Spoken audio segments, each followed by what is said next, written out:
what do we have going on for the Neighborhood Food Network call this week? We've got some.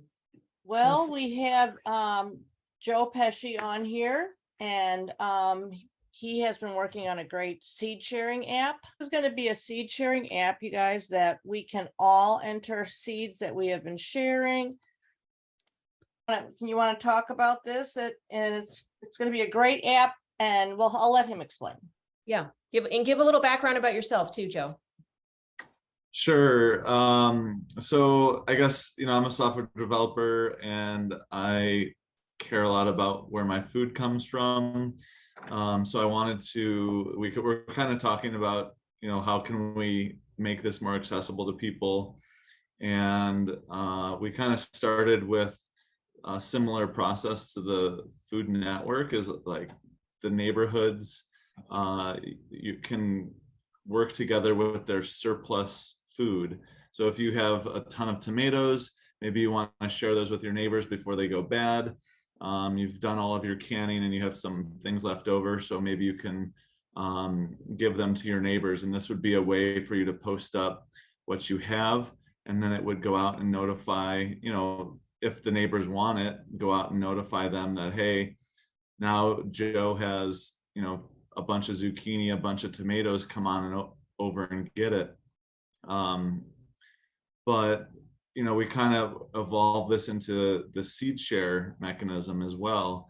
So now going nationally, or could be across the world, we get into the seed swap part of it, and now we can, like Anne likes to do, is let her plants go to seed. And now she has thousands of seeds available. And then why not share them with your neighbors or your friends or whoever, new friends to be had. And here, we'll kind of create what we call a farm, or what I call a farm versus a forager.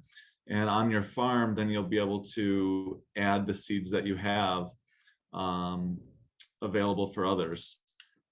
So yeah, Anne will go ahead and log in and see the different seeds that she has available. And someone could come in here and request these different seeds.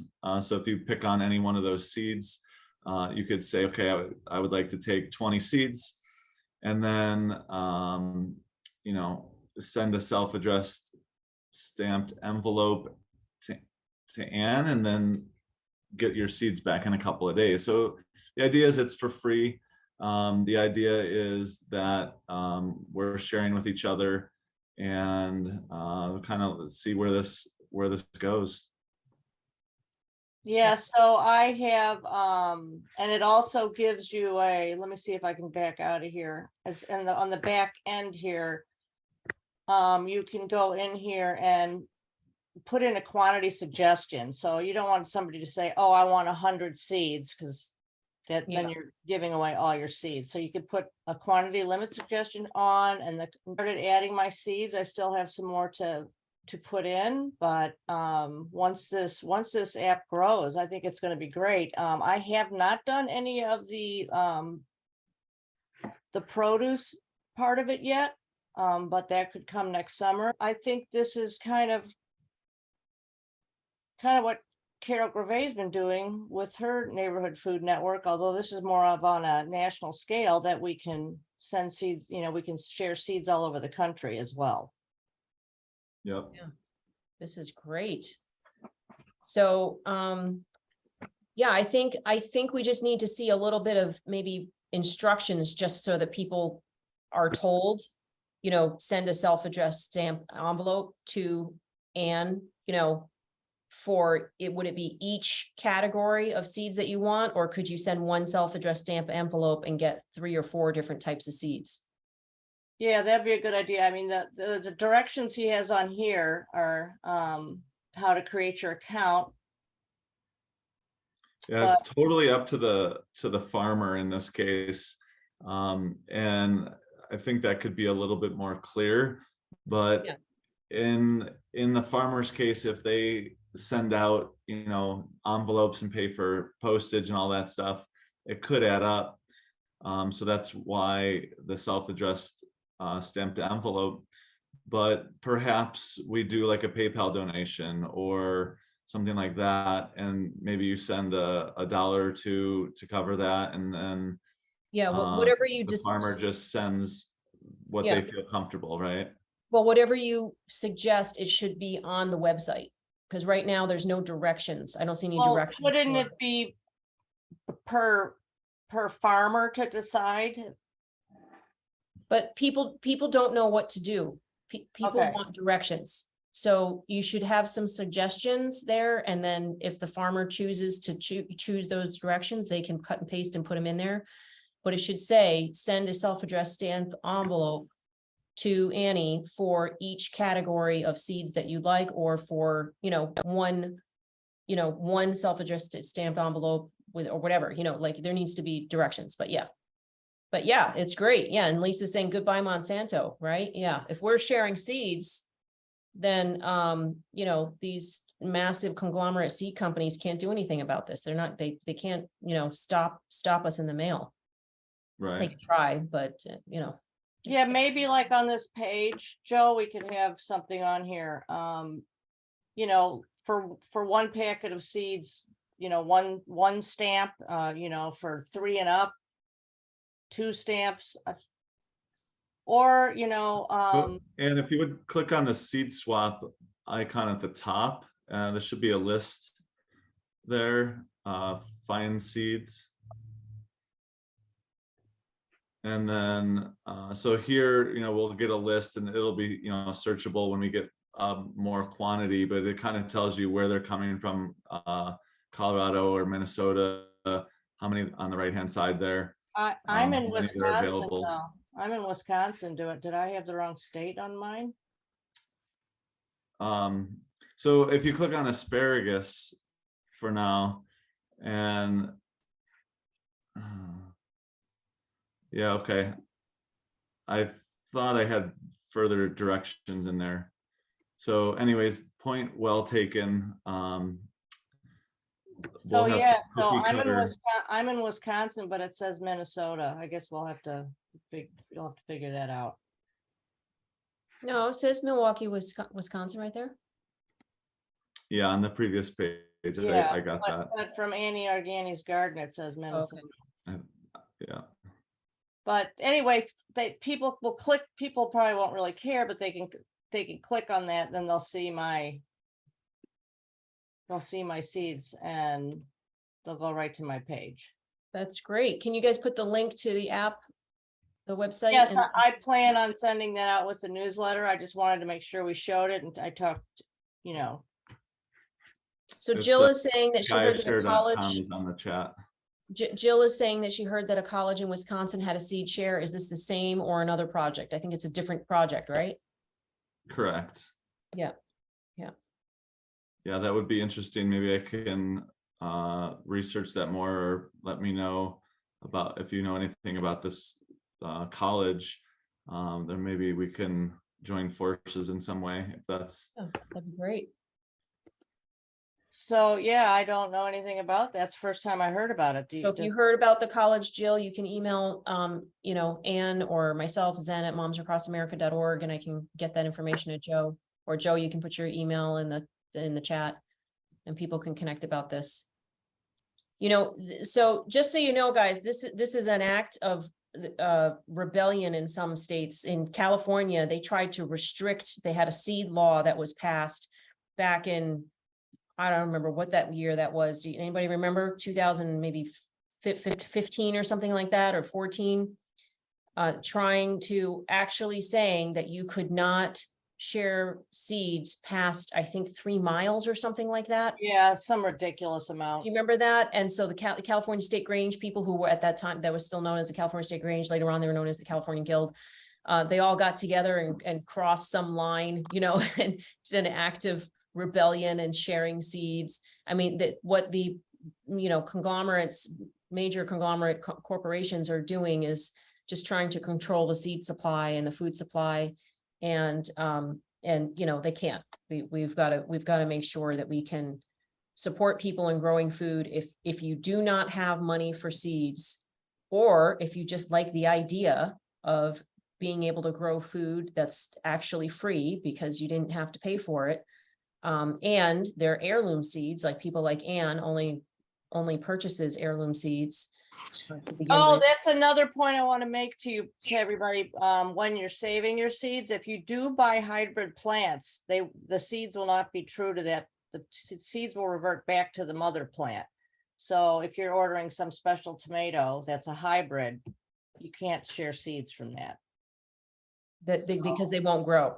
Well, no, they'll grow. They just won't be the same plant that you saved the seeds. They won't be the same, say, tomato, because it's going to revert back to the mother plant that was hybridized. And how do you know if it's a hybrid seed or not? Well, when you buy them, when you buy the seeds, they'll say in the catalog or the website, they'll say It will, okay, sometimes, so I'm not positive now, but they will have like F1, F2 designations, and they'll usually say heirloom.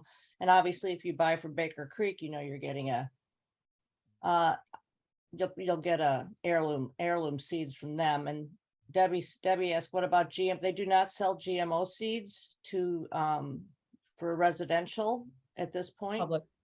Public, yeah. So they only sell that to farmers. And yeah, so there's really no GMO seeds for sale to the public right now. In Japan, they're trying to push GMO tomatoes, cherry tomatoes. We talked about that last week with activist Inyako Tamaya. They're trying to push GMO gene edited cherry tomatoes that are engineered to have more GABA, which is to calm people down. And they are trying to distribute them to disabled children in schools to grow them. oh my God.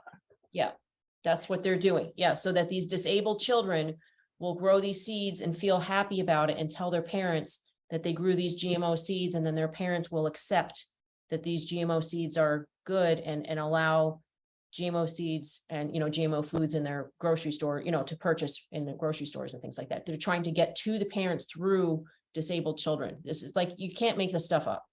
That's what's actually happening around the world. So that's why we have to keep our eye on what's going on. And we have to strengthen things like this parallel system that Joe and Ann are working on with, being able to swap seeds and for free and just support each other. There's a really great comedian named Jade Adams, Jayde. I'm going to say this again. I know Ann's heard this 100 times. From the Amazon series, Serious Black Jumper. And she's a heavyset woman who's experienced a lot of harassment. And so she talks a lot about compassion. And when she stands up and speaks about compassion, she's a force to be reckoned with. So many people have told her, you should run for parliament. And she said, no, we don't need more leaders. We just need a whole heck of a lot more people taking care of each other. We just need more people making sure that everybody else is all right. And this seed swap is an example of that. This is people making sure that other people have the ability to have access to free seeds. So I love it. And I hope you guys. And you may find some seeds on there that you've never even heard of, and you can try them out. You can request 10 seeds. Yeah. So. Yeah. And keep in mind, you don't need more than 10 seeds for a lot of plants. Like one calendula plant, gives you hundreds, if not thousands of flowers and seeds. So, don't think you need, 50 of them or 60 of them. You really don't. Yeah. This is one jar. I have a half-gallon jar also. Yeah. Yeah. So, Carol's got a question. Yeah, when you were talking about there are no GMO seeds available for purchase, on a residential or, to the public, I'm not sure I believe that. How do we know that? Wouldn't that be a perfect plan for them? I mean, that's why I like it so much, because Baker Creek tests their seeds. Right. To make sure that they don't. So why would they go through the trouble of testing if that's not out there? I'm just saying that it's really important to get heirloom seeds from a company that you really trust to begin with. Yeah, well, that's a great point, and that's why I buy from Baker Creek as well, because they're heirloom seeds and they test and they don't just do testing for GMOs too. They do testing for viability, for seed viability. So they will plant, you know, whatever, a couple hundred, a couple thousand seeds and actually get the seed germination rate up. And then they will plant more of the seeds that plant, you know, that were germinated well, and they will grow the seeds that will germinate well so that you will get a high germination rate. And I have heard other seed companies that don't do that, and you're going to end up only growing half of the amount of seeds that you get. And whereas with Baker Creek, it's a higher germination rate. So somebody that buys seeds from there and then grows their own seeds like Anne, you know, and then tomatoes and things like that, you're getting seeds that came from a very good source. So we should probably also, Anne, be adding that. Like if you want to add what your original source was, heirloom seeds or, you know, whatever. I don't know if there might be a copyright problem with that. Like maybe Baker Creek wouldn't like that. I don't know. But it would be nice to know what that the source was an heirloom and put that on, you know, your seed description. Yeah, well, I have one on there that's a Rose de Bern heirloom, and I don't remember who I got that from. And that was 3 years ago, and that's like my favorite slicing tomato. I will never grow any other slicing tomato but that. Mm. And I've been saving seeds every year, and the germination rate's been fantastic. Also, if you guys have a bunch of seeds that you've saved and you don't know what the germination rate's going to be, you could take 10 seeds, you could put it in a wet paper towel, keep it moist for a few days, and then see how many sprout. And if you have 8 out of that 10 sprout, then you have an 80% germination of those seeds. That's great. Good to know. That's great to know. Thank you, Anne. Yeah. I'll Does look at anybody know, I didn't collect my zinnia seeds before the frost. Are my zinnia seeds now like damaged? Does anybody They're know that? fine. Really? Okay, Yeah. good. 'Cause I'm gonna have like 5 billion zinnia seeds. So just so you know, we've had a few frosts here, Okay, and I went out there today, and as I was walking back in, I had zinnias that were still blooming. the They are zinnias very, are- I didn't realize they were such a hardy plant. And they are very hardy plant, and they bloom for like 2 or 3 months. I mean, you get flowers all Oh, yeah. summer and into the fall with zinnias. Yeah, they're awesome. Lisa's asking, what was your favorite slicing tomato? Was it Roseburn? Could you put the name of the? Rose de Bern. It's just a big, it's got a pink tinge to it. I mean, the first one that grew, I didn't even want to cut into it. It was so beautiful, but the flavor is just fantastic. And there's if you watch YouTube, there's a lot of people who talk about their favorite tomatoes, and I've tried them. And that's one of the things that I was wanting to talk about after we finished with the seed swap was. Oh yeah, we've got to move on. I only have 10 minutes left because I told some friends I would go out tonight. So I'm here till 8 o'clock. We have 10 minutes. We're going to segue now into, thank you very much, Joe. Was there anything else you want to say, Joe, before we finish up with the seed app? Nope. Send me some feedback if there's other things that you want to see in the app in the future. Great. Yeah, I will, I'll post the link to it when I send out the link to the recording and tomorrow in the when I send out the e-blast. Yeah, I want to see better images of seeds sprouting. So Anne's got a lot of pictures she can send you, like instead of just the heart with the, vegetables, I want to see more photos of seed sprouting or collections of Okay. seeds. Yeah, I want it more pretty imagery. That'd be great. All right, so we want to segue into what we would never do again. What did we learn this year in gardening that we would never do again? I'm going to start off by saying that I would not ever use wooden tomato like structure. Yes, with PVC piping to hold the two pieces of wood together, because when the wind blows, it just all collapses. I would use metal, like people show, and there's pictures of people using metal, and because metal doesn't rot, right? And it's also sturdier and stronger, and it's not as heavy. so it doesn't sway with the wind and it's got little holes in it. So when the wind blows, it doesn't, and, yeah, I would definitely use, I am going to use a completely different tomato structure for next year, not the one that I used this year. You're That's something talking never- about, it's called Unistrut, the technical name for the metal. It's called what? It's, You're muted. Sorry, it's called Unistrut. That's the technical name for the metal. Unistrut. Okay. chair That you're talking about. So what I did was I took garden stakes, just regular metal garden stakes that you can find in any Home Depot. I bought 10-foot ones. And I bought some PVC piping that has like a hole here and then it's like, it looks like a T. And then I bought some electrical conduit pipe. So you can put it through those holes enough so that even if it does get a little windy, it's still going to stay up there. And then I strung all the, so that worked really, really well. Okay. And will you put some pictures up on the website of that so we can do it right next to your Yes. other of us who didn't do it right? That would be great. Yeah, let's have some tomato structure ideas up there. I did really like the string that you can wrap around a tomato plant because you can support it from different areas in different ways. I thought that was a really, really good way. Well, Hi, Galina from New York. Hi, Frankie. Yes. one of the things that I would never do, and I recommend this for everybody, when I planted a lot, I planted about 62 30-foot garden beds of peppers, all peppers.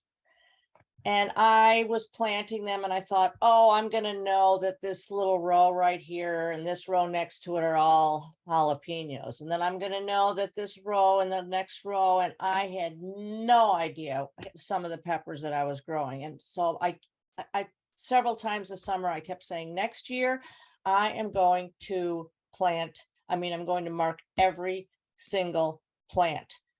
Yeah. And I highly recommend that. I do have it on the Products We Love page on our website. There's a garden marker. They sell it at Amazon. It's really cheap. It's like a black Sharpie, but it never fades in the sun. Yes, Sharpies do fade. And Sharpies fade, and then oh, I see what you're talking about, Gary, the structure. Thank you very much. That is a plastic tomato stake with the metal inside. So Yes. it's very strong. So that's Yep. what I use. Do you have a That's link you great. could put in there down about like where you bought it from? I can add that into the I email. think they're just Home Depot and Lowe's and places like that. Carol, you have a question? Go ahead, just unmute yourself. No, I don't have a question. I just want to tell you something I'd never do again. Oh, good, please. That was planting cucumbers in the greenhouse. Does anybody see an issue? No, what? Plant cucumbers in the greenhouse because they're not like tomatoes that you can shake and they can pollinate. They act absolutely, the only way they can pollinate is through bees. Oh, You have them in a greenhouse and you have to keep your greenhouse door shut, which we do because we have so many peacocks and animals. They never pollinate. oh my gosh. So you'd have to, you could hand pollinate them. Nor do you can, but it's a pain in the butt because trying to figure out which flower is male or female or whatever, there's a million flowers. It was just like, no. And the same thing with tomatillo peppers. Oh, okay. Don't So- plant those in the don't greenhouse. plant. Our tomatoes did great in the greenhouse, but cucumbers, no. And tomatillos, no. I got the pods for the tomatillos and I thought, oh, they're doing great, but they weren't pollinated. So inside the pods, there was nothing. That's Oh, boy. depressing. Anyway, lesson learned. Okay, thanks for sharing that with us. That's a good one. That'll save somebody a lot of time and trouble. Not really. Yeah. What else? Anybody else got something you would never do again in the garden? I've got something else. We tilled 4,000 square feet and we were waiting for chip drop and chip drop never came. So guess what happened? The whole field grew in, grass grew in so fast. And the only areas that didn't grow in were the areas where we put in really thick straw around the around our Three Sisters. You know, we had mounds for the Three Sisters garden where we planted it in corn and squash and beans. And we put straw around those. So those stayed pretty much grass free, but everywhere around that, just the grass just grew right in again. Within weeks, it was growing up, and within, a month, it was just as thick as it had been before. Even Susan? killing it did not, do anything. Susan, Chip Drop, that's also on a link on our website under links. Chip Drop is a service where you can sign up and ask for wood chips to be delivered free to your house. Yeah. And you can request logs or no logs. I mean, some people might like some logs so they can build, some beds to put soil in or whatever. And I always request no black walnut, because black walnut has a toxin in it. Yeah, you gotta be careful because that can really change the pH of your soil. So be careful. Yeah. So, and I'm not saying other people shouldn't use Chip Drop. Go ahead and use it if you're in a more suburban area, but I'm a little bit too remote.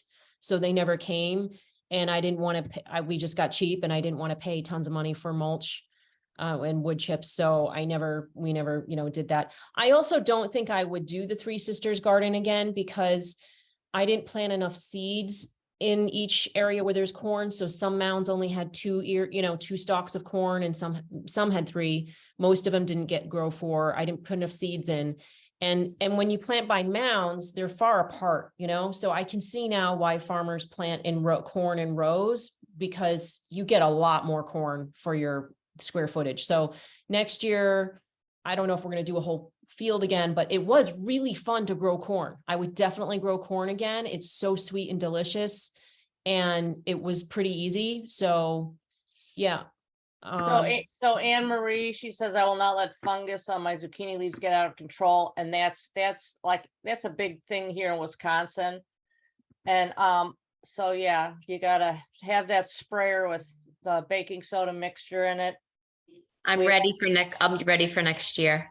Yeah, Nice. and then also I watched this thing on the Rustic Gardener. Maybe I'll put that up on the website, where he did something with hydrogen peroxide on his cucumber plants that helped that. And I did do that, but I wasn't vigilant about it. Yeah. And- Hydrogen peroxide Yeah. Yeah. Okay. I will find the link for that, and I'll send out the link to his the YouTube channel talking about that.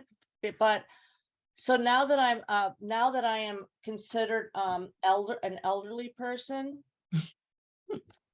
I get free stuff now from Medicare. So you know what I ordered? I ordered a bunch of hydrogen peroxide so for my garden. Yes. Next year. So I got some free bottles of hydrogen peroxide, and I'm not worried about it being food grade.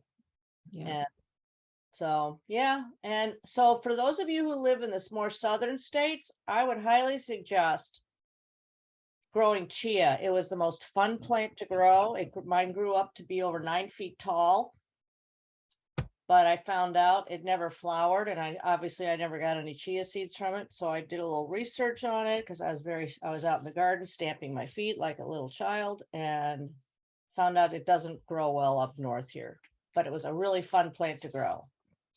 And chia is really good for you. So that would be my suggestion for people who live. Is anybody growing amaranth? I had a bunch of wild amaranth come up. Well, I will tell you, be careful with amaranth unless you want a lot of it, because it's really, really tough to get rid of. Yeah. We It's a grew weed. it Some people consider it a weed. mainly for our chickens. And we pulled it all out. Now we're planting something else in there, and it's just the amaranth keeps coming and coming and coming. And I watched a video on it, and they said it's really hard to get rid of. Frankie says Dearborn, Michigan prohibits growing it. I guess it's because it's probably so invasive. It's very nutritious. Beautiful, though. It's beautiful. And you can eat every part of it. You can eat the seeds, you can eat the leaves. So I guess if you were in the business of growing it to do something with it, other than feed your chickens, it could be, you know, a really good crop, you know, if you want a real prolific crop that just goes forever and ever, but that's not what we wanted, and it's really tough to get rid of. Yeah, well, and so Lisa said you have to succession plant corn. I learned the hard way. I tried to plant corn and I came out the next day.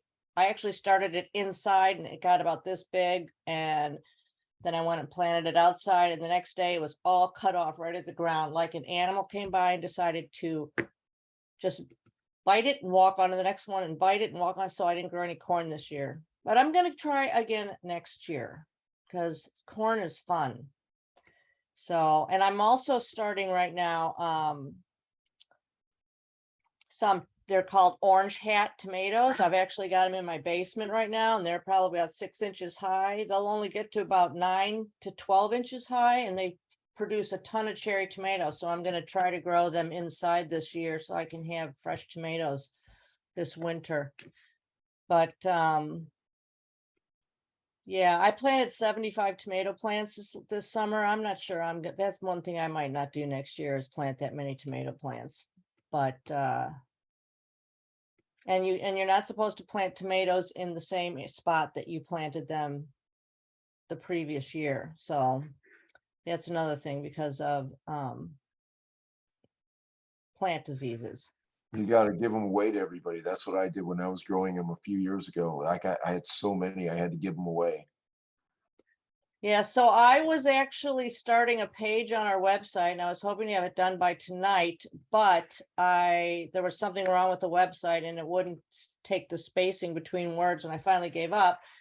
So I'm going to share my screen here and I'm going to show, these aren't in order, so I'll just have to pull them up, but I had a freezer full of tomatoes. And so this weekend, can everybody see that? I just dragged a bunch of bags out and put them in my big roaster, and I put them in the night before, and then the next day when they were thawed out, the skins would slip right off. And what I did was I put the skins on I put them in my dehydrator, and I dehydrated them for tomato powder. But what I did was I basically took the skins off, put them in here, cooked them down. I probably should have cooked them down a little longer, and then I just canned them, water bath canned them 35 minutes, and I ended up with, I think, 20 pints of tomato sauce. And down here at the bottom, you can see there's a little water, so I probably should have cooked them down a little bit more, but I basically use these for soups, so I don't mind if it's a little watery. But the tomato, once all the tomato skins were dried, and it took about 8 hours, and then I put them in the oven at 200 and let them kind of crisp up a little bit more. I put the oven on at 200, put the tomato skins in, shut the door, turned the oven off, and then they were perfectly crispy. And then I stuck them in my blender and blended them up, and then I have tomato powder. Just blend it out, and you can add that to soups and stews, and so you're not wasting anything. So that was kind of fun, and it was super easy. I did give away a lot of tomato plants too, but like I said, with 75 plants, I made a lot of that cherry tomato pasta sauce that I have the recipe for on the website. That is so delicious. And I have lots and lots and lots of that in the freezer. And Thomas, you wanted to say something? You're muted. I did. I was curious. Could you repeat what you said that you use hydrogen peroxide for? Oh, they use the hydrogen peroxide to change the pH of the leaves on the cucumber plant. So it changes the pH, so it stops. I don't know if it's a fungus or a parasite. I think it's just like powdery mildew. But I'm going to post the link to the video that I learned that from, because I actually need to listen to it again. But you just put, I don't know, it was 1 to 2 tablespoons in a little quart spray bottle. Oh, and that's another thing I want to tell everybody. Make sure you label your bottles with your sprayers so you remember what it is. Because I don't know if you guys are anything like me, but I'm always thinking I'm going to remember. And guess what? I never do. The reason I mention it at all is because I have some experience with what hydrogen peroxide does in not such a good way. And that's, I've been surfing in Hawaii for 50 years, probably off and on, and last 5 years. And we get cuts a lot of times from the bottom, the rocks and the coral. And you put, I squeeze garlic on it, fresh from a garlic press. And the reason I do that, and I do that on all my wounds, whether it's from surfing or not, is because I read that hydrogen peroxide that people use on cuts, the problem with it is that it kills the beneficial bacteria along with the bad bacteria. Whereas when I put garlic on my cuts, it leaves the beneficial bacteria, kills the bad bacteria, and actually promotes faster healing. So I just always have a little caution in my mind about hydrogen peroxide killing bacteria that you might need. That's all I wanted to say. Yeah, hey, you know what? Like I said, I mean, I learned something every single one of these meetings, and I love it. So I'm wondering if you could blend up some garlic and some water and spray that on your plants. We'll have to look into that. Garlic's good. Yes. Garlic's good It for might everything. have a beneficial effect because it does on your body wounds. So we did a couple weeks ago, had talked about making fire cider, and I just strained mine out today. It's nice and spicy and pretty good. So if you guys didn't start making some fire cider, get it. It only takes 2 weeks, 2 weeks in the jar, and then you strain it out and then take like a shot a day. And the first time you take it, you're like, whoa. But then after that, you're like, huh, this is kind of good. And it keeps you healthy. So, and that's the point. We're trying to keep everybody healthy and well fed. And so what are some other things that you guys would never do again? Oh, and Kate says elderberry syrup, and I actually started a page on that. There's actually, let me see if I find the link. There's the one, That stuff is great. Elderberry is great. I have 4 elderberry bushes. So I did save my elderberries, and I haven't made the syrup yet. One thing I just want to tell everybody, once you make it, make sure you keep it in the refrigerator. But there is a great website, and I'm going You to. know, Ian, after you make the elderberry syrup, when you strain it off and you're left with the mock, you can put those in ice cube trays with a little bit of water. There's still a lot of health benefits to that. And then freeze them. And then if you make tea, you can just, you can put the ice cube in a tea and drink it. Oh, that's a So, great idea. You know, I'm just thinking, I just thought, because you just mentioned about using the skins of the tomatoes. So just use, I mean, you can compost it, but it's like, it hasn't extracted all its amazing benefits. I just made elderberry syrup this week. So good. I don't have my own trees though.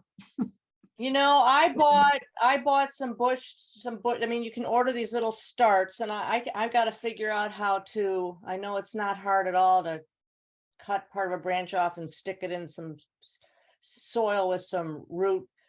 And hormone. I did that, and I was just amazed. I have a friend who's an herbalist in Colorado, and I live in Southern Cal.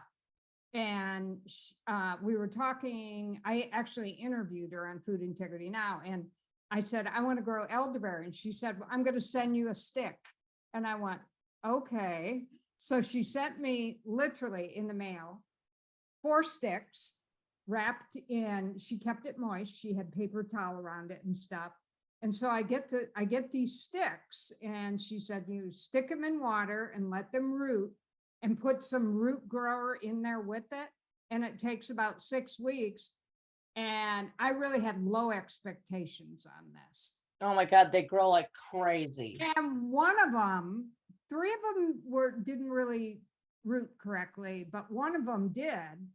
And so it's in the ground on our property now, and it's about 5 feet tall. We didn't get buried this year, but we will next year. But I was just amazed. I get a stick in the mail, and I root it, and I plant it in the ground, and I have a bush.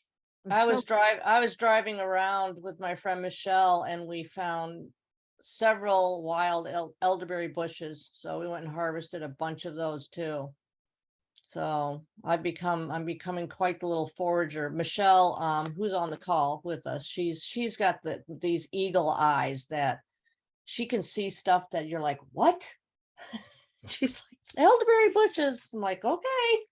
And she's right.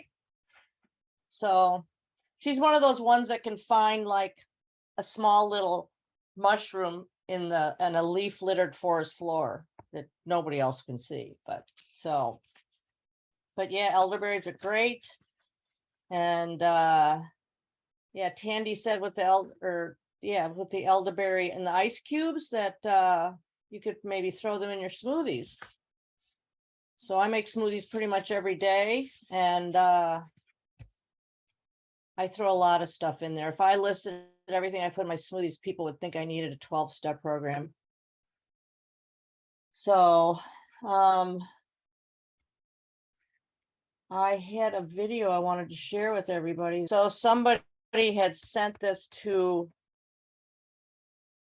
my daughter saying, this reminds me of your mom. And saying, my daughter said, if my mom ever gets this bad, I'm committing her.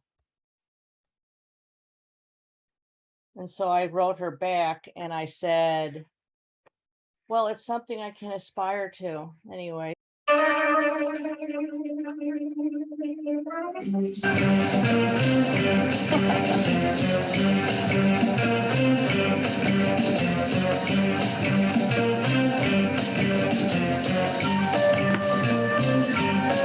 So something to aspire to.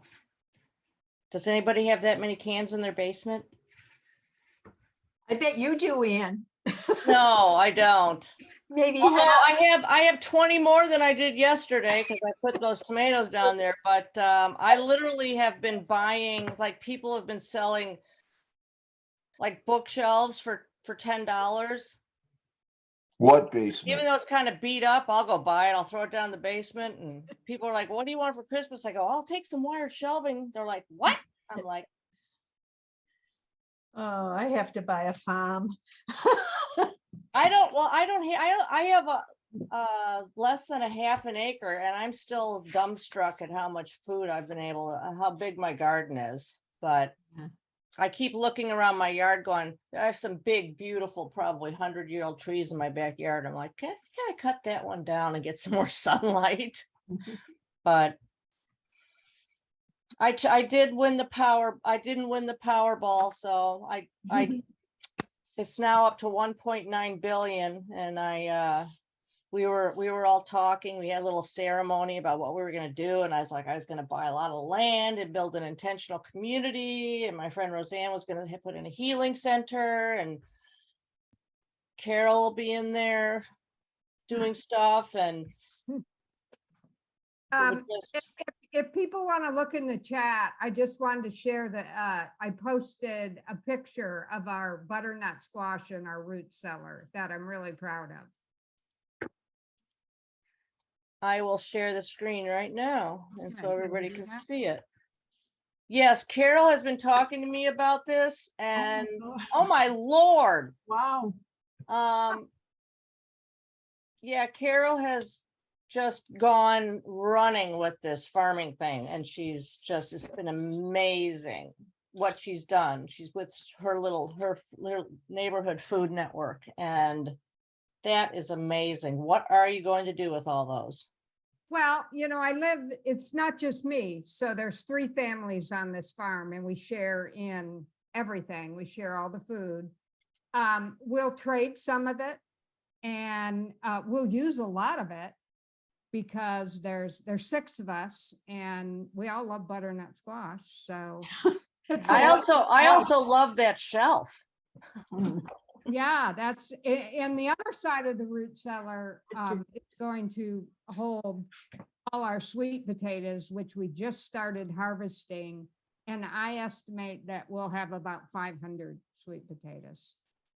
Wow. I'm going to trade a lot of those for citrus because our orchard has not fully, it's not ready yet, probably another year or 2. So, but the sweet potatoes are just like, oh my God, so many. I know, I'm so jealous. I was talking to Carol earlier today and she's like, the citrus is gonna start coming in. And I'm like, oh my God, I live in Wisconsin.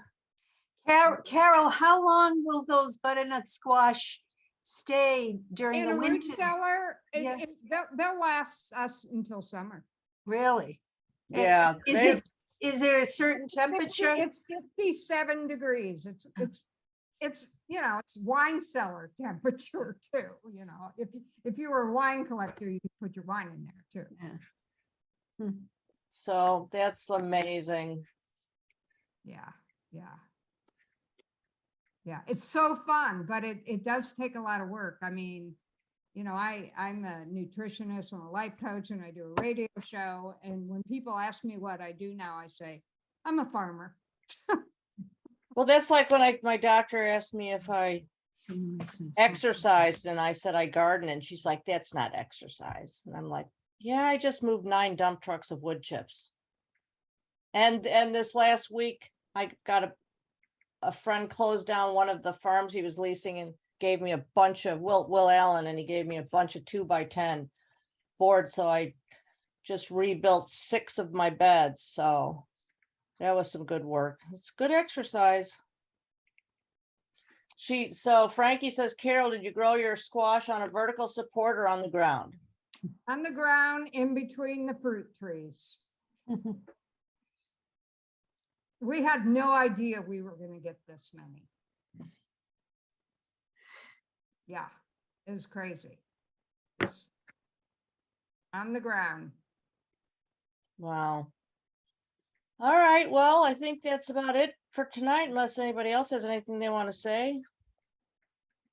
Okay, thank you, everyone. Keep growing. Yeah, Thank everybody you. keep growing, and you know how to get a hold of us. And thank you, everybody, for all your comments.